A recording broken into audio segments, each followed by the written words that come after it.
இதோ இரட்சிக்க கூடாதபடிக்கு கர்த்தருடைய கை குறுகி போகவும் இல்லை, கேட்கக்கூடாதபடிக்கு அவருடைய செவி மந்தமாகவும் இல்லை. ஏசாயா 59:1.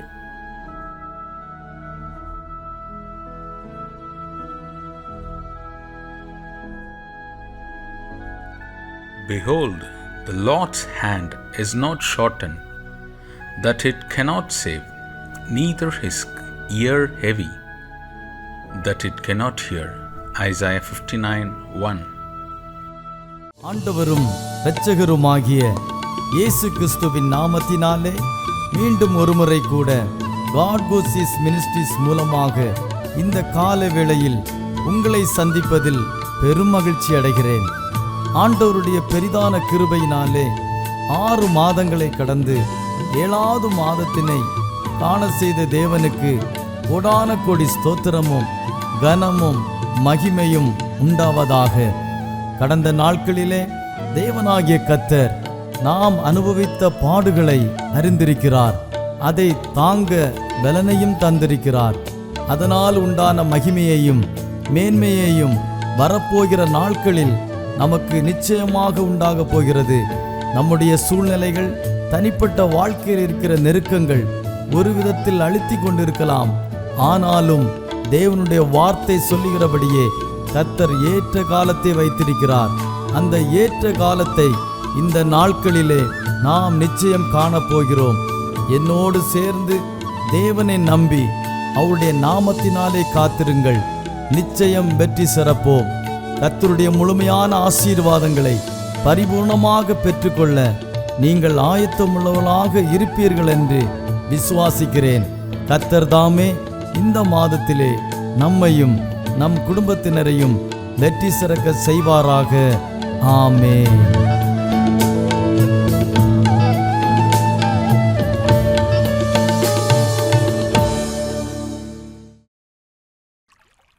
கர்த்தருடைய நாமம் மகிமைப்படுவதாக. யாவரையும் இயேசுவின் நாமத்தால் வாழ்த்துகிறோம்.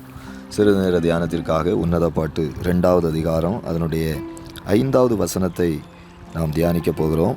திராட்சை ரசத்தால் என்னை தேற்றுங்கள், கிச்சிலி பழங்களால் என்னை ஆற்றுங்கள், நேசத்தால் நான் சோகமடைந்திருக்கிறேன்.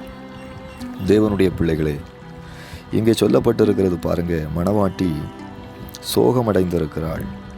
நேசத்தால், இயேசுவினுடைய நேசத்தால் தேவனுடைய பிள்ளைகள் சோகமடைந்திருக்கிறார்கள். ஆகவே திராட்சை ரசத்தால் என்னை தேற்றுங்கள். அப்போ இன்றைக்கு ஆண்டவருடைய பிள்ளைகள் நேசத்தால் நாம் சோகமடைந்திருக்கிறோமா? கர்த்தருடைய அன்புனால, அவருடைய அன்பை பார்த்து, அவர் சிலுவையில் எனக்காக இவ்வளோ பாடுகளை பட்டாரே, என் பாவங்களை எல்லாம் கழுவி என்னை நீதிமானாய் மாற்ற, என்னை பரிசுத்தப்படுத்த, என்னை கற்புள்ள கன்னிகையாக ஒரு மணவாட்டியாக என்னை மாற்றுவதற்காக என் இயேசு பாவமறியாதவர், மாசற்றவர், வானங்களில் உயர்ந்தவர், இவ்வளவு பெரிய தெய்வம் எனக்காக இந்த பூமியில் வாரினால் அடிபட்டாரே, முள்மடி சுமந்தாரே, துப்பப்பட்டாரே, சிலுவையில் துடிதுடிக்க 3 ஆணிகளில் தொங்கினாரே என்கிற அவருடைய நேசத்தை நினைத்து, இயேசுவினுடைய கல்வாரி அன்பை நினைத்து நாம் சோகமடைந்திருக்கிறோமா? தேவனுடைய பிள்ளைகளை, இன்றைக்கு அநேகர் சோகமடைவார்கள். என்னுடைய புருஷன் என்னை திட்டிவிட்டார், சோகமடைவாங்க. ஐயோ, எனக்கு சம்பளம் இன்னும் கிடைக்கல, எனக்கு கடன் இருக்குது, எனக்கு வட்டியே கொடுக்க முடியல, எனக்கு வியாதி இருக்குது, இப்படி பலதரப்பட்ட பிரச்சனைகளை நினைத்து சோகமடைவாங்க. ஆனால் ஒரு தேவ பிள்ளை சோகமடையணும். எதை குறித்து தெரியுமா சோகமடையணும்? ஏசப்பாவினுடைய அன்பை நினைத்து சோகமடையணும். பேதுருவை பாருங்க, இயேசுவை 3 தடவை மறுதலித்தார். நான் உம்மை மறுதலிக்கவே மாட்டேன், மரித்தாலும் காவலிலும் சாவிலும் நான் உம்மை மறுதலிக்கவே மாட்டேன் என்று சொன்ன பேதுரு 3 முறை இயேசுவை மறுதலித்தார். அப்பொழுது இயேசு கிறிஸ்து பேதுருவை அப்படியே நோக்கி பார்க்கிறார். பாருங்க, எப்படி பார்த்துருப்பாரு? கோபத்தோடு பார்த்துருப்பாரா?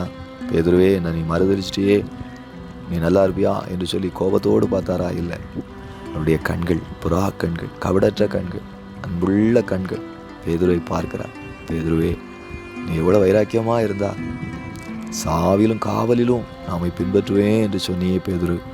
ஆனால் நீ 3 முறை சேவல் கூவதற்கு முன்பாக 3 முறை என்னை மறுதளிச்சிட்டே என்று சொல்லி பேதுரு அன்போடு பார்க்கிறார், நேசத்தோடு பார்க்கிறார்.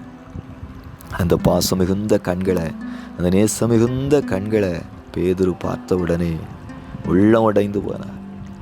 உள்ளம் உடைந்து மனங்கசந்து அழுதாராம். ஐயோ, என் ரட்சகர் என்னை இவ்வளவாய் நேசித்தார், என்னை இவ்வளவாய் அன்பு செய்தார்.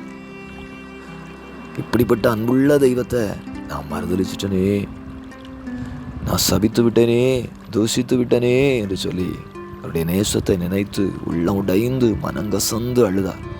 பாருங்க, அதே போல் தான் அங்கே மணவாட்டி சொல்லுகிறார், நான் நேசத்தால் சோகமடைந்திருக்கிறேன். இந்த சோகத்தை மாற்ற நான் என்ன செய்யணும்? இந்த சோகத்தை மாற்ற ஒரே ஒரு வழிதான், திராட்சை ரசத்தால் என்னை தேற்றுங்கள். திராட்சை ரசம் ஆண்டவருடைய ரத்தம். இந்த திராட்சை ரசத்தை வாங்க நான் எங்கே போகணும்? இயேசு ரத்தம் எனக்கு எங்கே கிடைக்கும்? என்னுடைய சோகத்தை ஆற்றுவதற்கு, என்னை தேற்றுவதற்கு, என் கவலைகளை மறப்பதற்கு நான் என்ன செய்யணும்? ஒரே ஒரு வழிதான். ஐயோ, நான் ஏன் இயேசுவை மறுதலித்து விட்டனே, என் இயேசுக்கு விரோதமாய், இவ்வளவு அன்புள்ள தெய்வத்துக்கு விரோதமாய் நான் பாவம் செய்து விட்டனே, என் உள்ளம் உடைந்து விட்டதையா, என் இருதயம் காயப்பட்டு விட்டதையா. இந்த காயத்தை ஆற்ற நான் என்ன செய்யணும்? திராட்சை ரசத்தால் என்னை தேற்றுங்கள். திராட்சை ரசத்தை எங்கே போய் வாங்க? கல்வாரி சிலுவைக்கு வந்தாதான் இயேசுவினுடைய இரத்தத்தால் நம்ம தேற்றப்பட முடியும். இயேசுவின் இரத்தத்தால் கழுவணும். நம்முடைய உள்ளங்கள் உடைக்கப்பட்ட உள்ளம், நொறுங்குண்ட இருதயம் ஆற்றப்பட வேண்டுமானால், தேற்றப்பட வேண்டுமானால் அந்த சிலுவை நாதரண்டை வந்தாதான் முடியும். சிலுவை அண்டை வந்தாதான் முடியும். அந்த செங்குருதியால் நம்ம இரத்தத்தை, அந்த செங்குருதியினால் நம்முடைய பாவங்களை கழுவி நம்மை சுத்திகரித்தாதான் நம்முடைய இருதயத்தில் உள்ள கவலைகள் மாறும், வேதனைகள் மாறும், அந்த சோகங்கள் மாறும். தேவனுடைய பிள்ளைகளே, தாவீது சொல்லுகிறார், ஆண்டவரே என்னை கழுவி அருளும், உறைந்த மழையிலும் என்னை வெண்மையாய் மாற்றும். உள்ளம் உடைந்து போனான். ஓ, எவ்வளோ பெரிய அன்புள்ள தெய்வம்! இந்த அன்புள்ள தெய்வத்தை நான் துக்கப்படுத்தி விட்டேனே. தாவீது உள்ளம் உடைகிறார். அவருடைய சமூகத்தை விட்டு என்னை தள்ளிவிடாதையும் ஐயா, மனம் கசந்து அழுகிறார். தேவனுடைய பிள்ளைகளே, இன்றைக்கு நாம் சோகமடையணும். ஆண்டவருடைய அன்பை நினைத்து சோகமடையணும். பாவியாகிய மரியாள், ஓ, உள்ளம் உடைந்து போனாள். பாவியாகிய ஸ்திரீ உள்ளம் உடைந்து போனாள். இப்படிப்பட்ட ஒரு அன்புள்ள தெய்வத்தை நான் அறியாமல் இருந்து விட்டேனே, பாவம் செய்து கொடிதான அக்கிரமங்களை செய்து என் ரட்சகரை வேதனைப்படுத்தி விட்டேனே என்று சொல்லி அவள் உள்ளம் உடைந்து போனாள். அவளுடைய இருதயம் நொறுங்குண்டது. அந்த இருதயத்தை ஆற்றுவதற்கு அவள் ஒரே ஒரு காரியம் செய்தா. இயேசுவின் பாதத்தில் விழுந்து கிடந்து அழுதா. கண்ணீரினால் அவருடைய பாதத்தை நனைத்தாள். அவருடைய பாதத்தை கூந்தலினால் துடைத்தாள். ஓயாமல் அவருடைய பாதத்தை முத்தம் செய்தாள். எவ்வளவோ ஜனங்கள் கூடியிருந்தாங்க, எவ்வளவோ பரிசேயர்கள் இருந்தாங்க. அவள் வெட்கப்படவே இல்லை, அவமானப்படவே இல்லை. ஏனென்றால் அவளுடைய உடைந்து போன இருதயம் பாவத்தை செய்து செய்து பாவ உணர்வடைந்து, ஐயோ, இவ்வளோ பெரிய பாவம் செய்து விட்டேனே என்று சொல்லி உள்ளமுடைந்து அவளுடைய இருதயம் தேற்றப்பட வேண்டுமானால் இயேசுவின் அண்டை வந்தால் மாத்திரமே அவளுடைய இருதயம் தேற்றப்பட முடியும். அவளிடத்தில் பணம் இருந்தது, அவளிடத்தில் அழகு இருந்தது, அந்தஸ்து இருந்தது. ஆனால் எதை வைத்தும் அவளுடைய இருதயத்தை தேற்ற முடியாது. அவளுடைய இருதயத்தை காயம் கட்ட முடியாது. இயேசு கிறிஸ்துவினுடைய இரத்தம் தான் சகல பாவங்களை நீக்கி நம்மை சுத்திகரிக்கும். சிலுவையண்டை வாருங்கள், உளவுடைந்து அழுங்கள், நம்முடைய இருதயத்திற்கு ஆறுதல் கிடைக்கும். ஏசாயா 66:13 சொல்லுகிறது பாருங்க, ஒரு தாய் தேற்றுகிறது போல நான் உங்களை தேற்றுவேன், நீங்கள் எருசலேமிலே தேற்றப்படுவீர்கள். அப்போ ஆண்டவர் நம்மை தேற்ற வேண்டுமானால் நம்ம வீட்டில் இருந்தால் ஆண்டவர் நம்மை தேற்ற முடியாது. நம்முடைய இருதயத்தில் காயங்களை, கவலைகளை ஆற்ற முடியாது. நம்முடைய சோர்வுகளை, சோகத்தை மாற்ற முடியாது. நம்மை தேற்ற வேண்டுமானால் எருசலேமிலே தேற்றப்படுவீர்கள். எருசலேம் தேவ சமூகத்துக்குள்ளே வரணும், சபைக்கு வரணும். ஒவ்வொரு நாளும் தேவ சமூகத்தில் இருந்து பாடி துதித்து உள்ளம் உடைந்து ஜெபிக்கும் பொழுது தேவ பிரசன்னம் வெளிப்படும். நம்முடைய காயங்கள் ஆற்றப்படும், கவலைகள் விலகும். அந்நாள் 1 சாமுவேலின் புஸ்தகத்தில் பார்க்கிறோமே, உள்ளம் உடைந்தவள், நொறுங்கி போனவள், காயப்பட்டவள். ஆனால் அவள் செய்தது என்ன? தேவ சமூகத்தில் வந்து வெகு நேரம் விண்ணப்பம் பண்ணினாள். தன்னுடைய இருதயத்தை உடைத்து ஊற்றினாள், அழுது ஜெபித்தாள். எழும்பும் பொழுது அவள் துக்க முகம் அவளை விட்டு விலக ஆரம்பித்தது. அவளுடைய இருதயத்தை பாரப்படுத்தின ஒரு கொடிதான துக்கம் அவளை விட்டு விலக ஆரம்பித்தது. அதன் பிறகு அவள் துக்கமுகமாக இருக்கவில்லை. ஏனென்றால் கர்த்தர் அவளை தேற்றிவிட்டார்.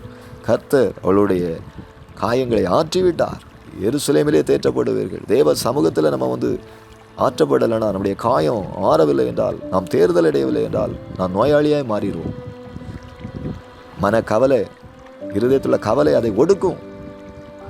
கவலை தான் ஒரு பெரிய நோய், எல்லா நோய்களையும் கொண்டு வந்து விடும். கவலை. கர்த்தர் மேல் ஒரு பாரத்தை வைத்து விடு, அவர் உன்னை ஆதரிப்பார். நீதிமானை ஒருபோதும் தள்ளாட விட்டார்.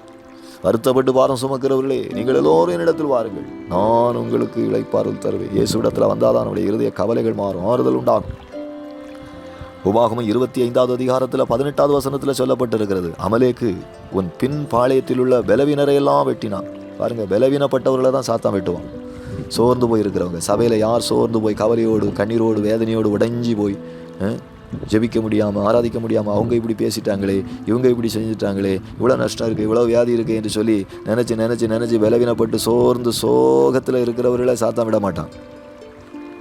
பலவீனர்களையெல்லாம் வெட்டினானா. பலமுள்ளவர்களை அமலேக்கால வெட்ட முடியாது. சாத்தானால பலமுள்ளவர்களை, ஜெபிக்கிறவர்களை, ஆறுதல் அடைந்தவர்களை, தேர்தல் அடைந்தவர்களை, கர்த்தருக்குள்ள மகிழ்ந்து கலிகூறுகிறவர்களை சாத்தானால சேதப்படுத்த முடியாது. தேவனுடைய பிள்ளைகளை, நீங்கள் பலவீனராக இருந்துட்டீங்கன்னா உங்களை சத்துரு வெட்டி நிர்மூலமாக்கி விடுவான், உங்களை சேதப்படுத்தி விடுவான். நீங்கள் சோர்ந்து இருக்கலாம், கவலையோடு இருக்கலாம், தைரியமாக எழுமுங்க, தேவ சமூகத்தில் வாருங்க, பாவங்களை அறிக்கையிடுங்க, சுத்திகரிக்கப்படுங்க, திராட்சை ரசத்தால் தேற்றுங்க. மந்தையின் முன் நடக்கும் கடாக்களை போல இருங்க. ஒரு மேய்ப்பன் மந்தையை நடத்தி செல்லும் பொழுது மேய்ப்பனுக்கு பக்கத்தில் முன் நடக்கும் கடாக்கள் எப்படி நடக்கும் தெரியுமா? எவ்வளவு தலையை நிமிர்த்தி, இவ்வளோ ஸ்ட்ராங்காக பலமாக இருக்கும், புஷ்டியாக இருக்கும். ஆனால் அந்த மந்தையில் கடைசி வரிசையில் வரக்கூடிய ஆடுகளை பாருங்கள், நொண்டிகளும் நசல் கொண்டதும் காயப்பட்டதும் எலும்பு முறிஞ்சதும் குட்டிகளும், இதுதான் கடைசியில் வரும். இவைகளுக்கு பெரிய ஆபத்து உண்டு. ஓநாய்கள்னால, நரிகள்னால, காட்டு மிருகங்களால். இந்த மேய்ப்பனை விட்டு ரொம்ப தூரத்தில் வருவு பாருங்கள், நசல் கொண்டது, பலவீனப்பட்டது. இப்படிப்பட்ட மிருகங்கள், இப்படிப்பட்ட ஆடுகளுக்கு பாதிப்பு அதிகம். ஆனால் மந்தை முன் நடக்கும் கடாக்கள் ரொம்ப உற்சாகமாக இருக்கும். மேய்ப்பனுக்கு பக்கத்தில் அவங்க போவாங்க. மேய்ப்பனுக்கு சத்தத்தை அதிகமாக கேட்குறது அந்த முன் நடக்கும் கடாக்கள் தான். அந்த முன் நடக்கிற கடாக்கள் வழி தப்பி போக மாட்டாங்க. அவங்க பலமுள்ளவைகளாக இருக்கும். அந்த ஆடுகள் நல்ல மேய்ச்சலை மேயும். ஆகவே தேவனுடைய பிள்ளைகளை, நம்முடைய இருதயத்தில் காயங்கள் ஆற்றப்பட்டாதான், தேற்றப்பட்டாதான் நாம் பலமுள்ளவர்களாய் மாற முடியும். ஆண்டவருக்காய் ஓட முடியும், எழும்பி பிரகாசிக்க முடியும். எழும்பி பிரகாசி, உன் ஒளி வந்தது, கர்த்தருடைய மகிமை உன்மேல் உதித்தது. ஆமே, எழும்பு எழும்பு சியோனே, உன் தூசியை உதறிவிட்டு எழுந்து நீ சிங்காசனத்தில் வீற்றிரு. ஜெபிப்போமா? ஆண்டவரே, உடைய பிள்ளைகளை பலப்படுத்தும், காயங்களை ஆற்றும், தேற்றும்.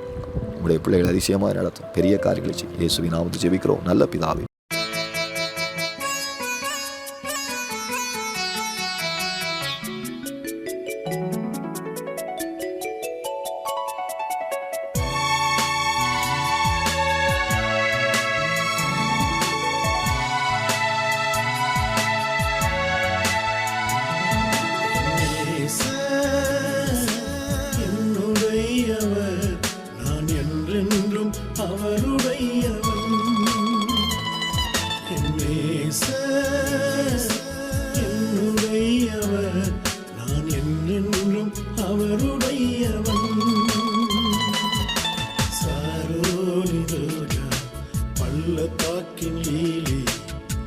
என்னையும் கவர்ந்து கொண்டவரே, தம் நேசத்தால் என்னையும் கவர்ந்து கொண்டவரே.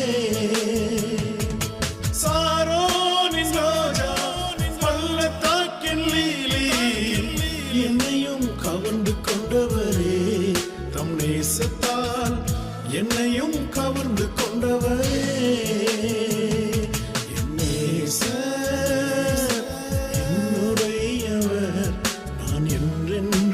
அவருடையவன்.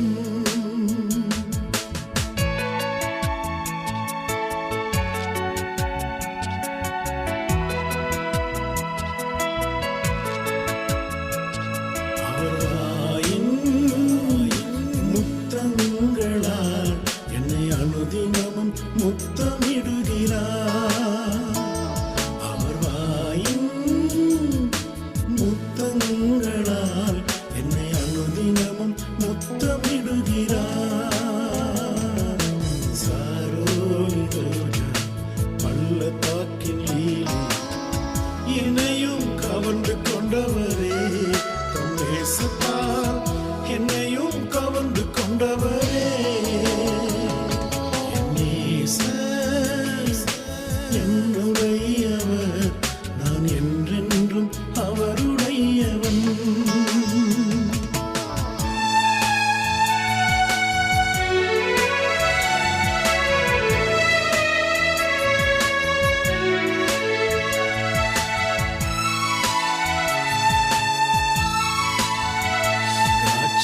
ரசத்திலும் உங்கள் நேசமே அது இன்பமும் மதுரமானது.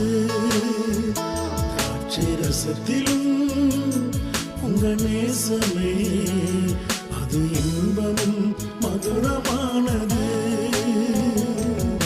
சாரோனின் ரோஜா பள்ளத்தாக்கின் லீலி என்னையும் கவர்ந்து கொண்டவரே, தம் நேசத்தால் என்னையும் கவர்ந்து கொண்டவரே. என் நேசர் என்னுடையவர், நான் என்றென்றும் அவருடையவன்.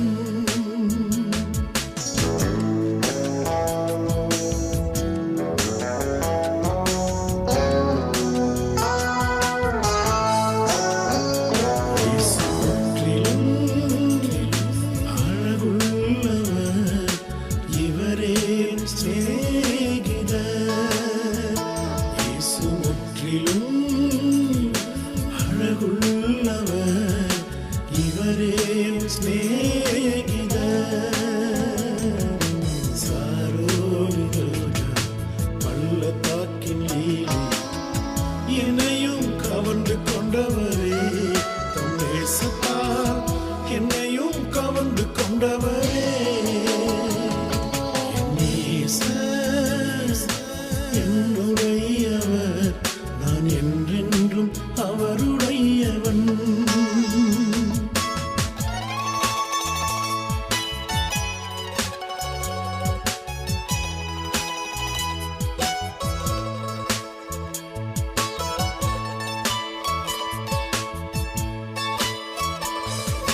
சாலைக்குள்ளே என்னை அழைத்து செல்கிறார், என் மேல் பறந்த கொடி நேசமே.